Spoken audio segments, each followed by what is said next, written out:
Hi there folks, Gareth here from Mobile Tech Addicts and for tracyandmatt.co.uk, and welcome to another episode of That's Not an iPad Mini.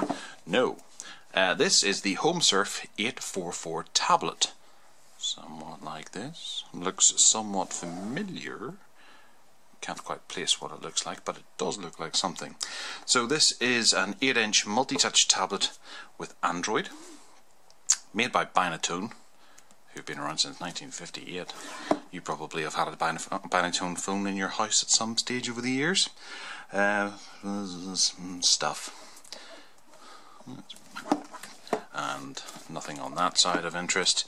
Here we have the side, which brags a USB port, 3.5mm headphone jack, and an on-off button. What do we have on the back? Google Play 4.4.2, which is pretty good. It's not quite a bang up to date, but still pretty good. Inside we have a dual-core 1.5 GHz MCU processor, an 8-inch capacitive multi-touch screen. I seem to be very pleased with this multi-touch caper here. Android 4.4.2, 1 GB of RAM, 8 GB of storage, Wi-Fi, BGN, front-facing camera, micro SD card slot, and a USB port. Specs are, well, the dual core is a bit of a letdown, I suppose, but we'll attach the price to the post of this video because I'm not entirely sure what the price is at the moment. I can't imagine it would be too much. Binatone are very much a budget label. The box is actually quite nice. It's glossy. It's really glossy. There we go.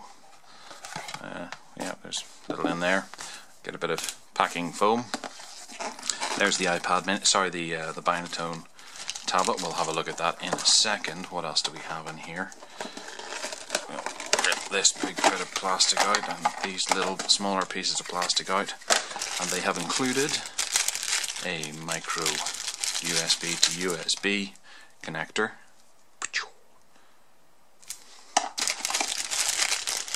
plug,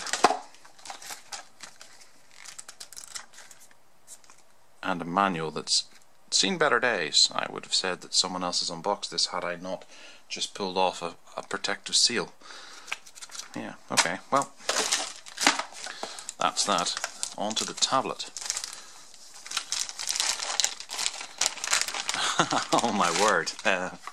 Yeah, we have faux leather stitching around here, very reminiscent of certain recent Samsung devices. Very plasticky on the back, very visible micro SD. Well, we'll do a full tour of the device first. We'll hit the power, hopefully that is the power button. Yes, there is some power in there. We got Binatone Homesurf. Up here we have a web camera, for which I'm hoping we have specifications in here. It'd be nice if we did. That's an old Android logo. Maybe it isn't. Maybe I just haven't seen it in a while.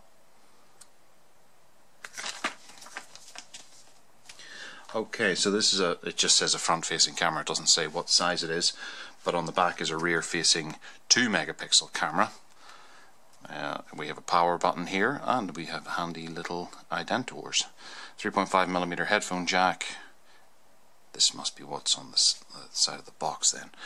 USB and a microphone up here. There we have a external speaker.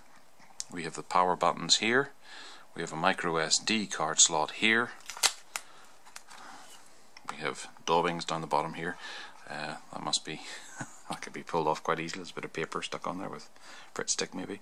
It's got a 1500 milliamp hour battery inside, made in China. Nothing along the bottom here. That does look very cheap plastic. Nothing around here. Yeah, so this is pretty much bottom of the barrel stuff here. But we'll see. You know, it might be the king of the budget tablets. You never know.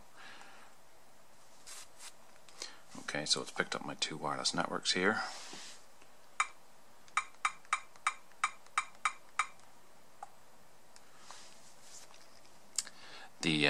The keyboard is good and loud. I'll do some demonstrating of just how loud this external speaker is on the back. I'm even wondering how high the volume is on it. Nope, it's not even fully up. Okay. We're not going to put in Gmail details because I have to send this on for review.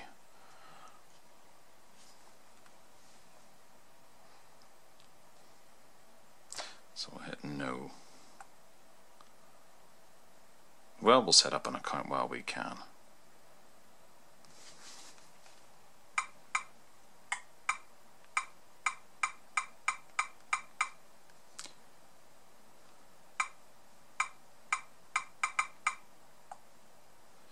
You hear just how loud that is? Okay, so we've set up the Google, we've set up actually a new Google. We've set up a new Gmail account there. And we're just having to put in Google Plus stuff.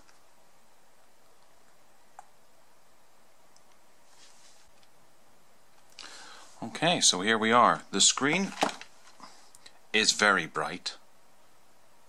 The viewing angles are they're not as bad as some that we've seen in the past. They're passable. Crikey. And that loudspeaker on the back is very loud. You're not going to miss it if it goes off. Okay, so what do we have on board? It looks very naked Android. Let's have a quick check of the camera. Yes. Wow. It almost turns to X-ray there when you turn it down. So yeah, that's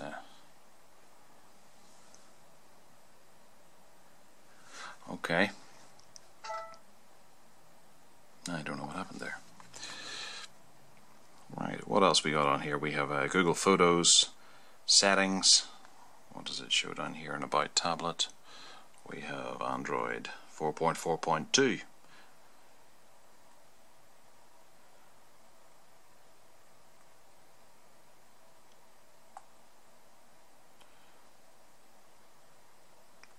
Looks fairly standard on there. Chrome, all that kind of stuff. Is there anything in under here that is new or different? Flash player.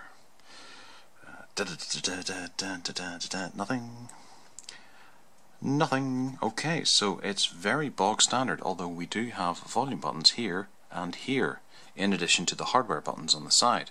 That's unusual. Perhaps some have seen it before, perhaps some haven't. Okay, what we're going to do is we're going to stick Quadrant on because we've got very little else to do, because it's just naked Android, and we will installing Quadrant. I thought I'd bring up this image and just show how actually pretty bad the viewing angles are on this screen. Also, the screen seems to really be recessed back into the device. There's a large gap up there. I don't know, it's very difficult to actually get it on camera. You can just about see it there. It's maybe about 1/4 of a centimeter back, you know, a good few millimeters, 2, possibly even pushing 3 millimeters in there, away from the plastic at the front.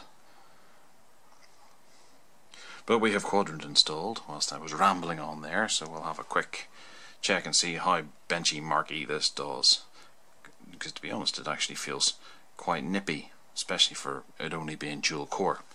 But it's a dual core 1.5, which is roughly similar to what we saw in the HTC Flyer only, what was that, 4 years ago? But then that was a high-end tablet back then. It was a single core, actually, 1.5.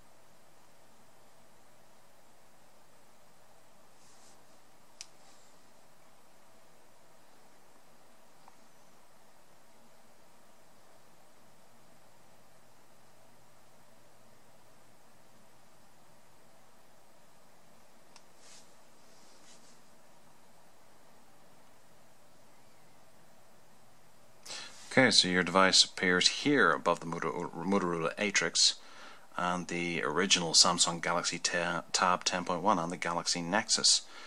So a fairly decent showing there, actually, to be honest. Obviously below the Prime and the HTC One X, which is a few years old.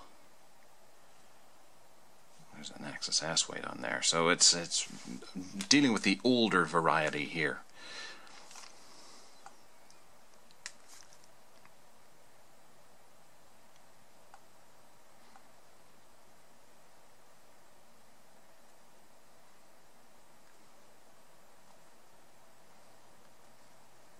We also have the Google launcher on here. We'll get Google Now going.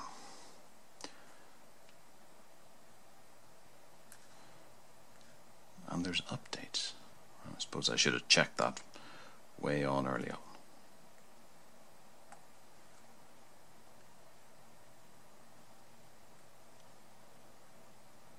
It took a wee while for me to press the button there. I don't know if it was lag or it was just me missing the button, because there is that depth to take into account between the capacitive touchscreen and the actual screen itself.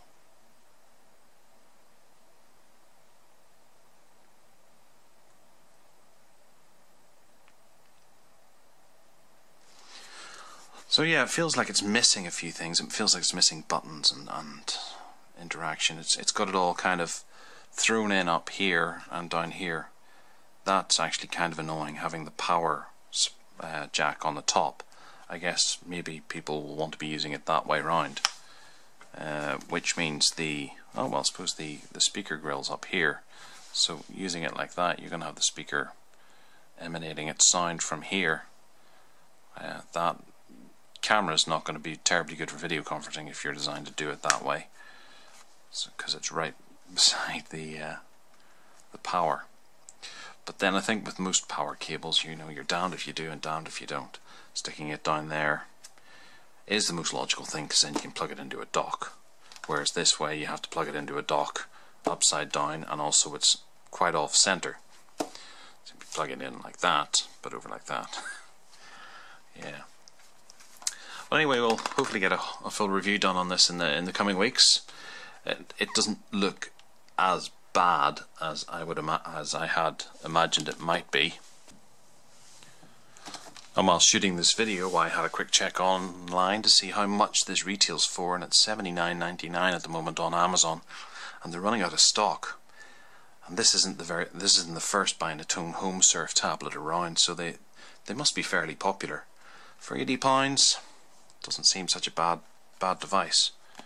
You know, obviously sticking an extra 30 or 40 to it will get you a Huddle 2, which we're about to throw up there.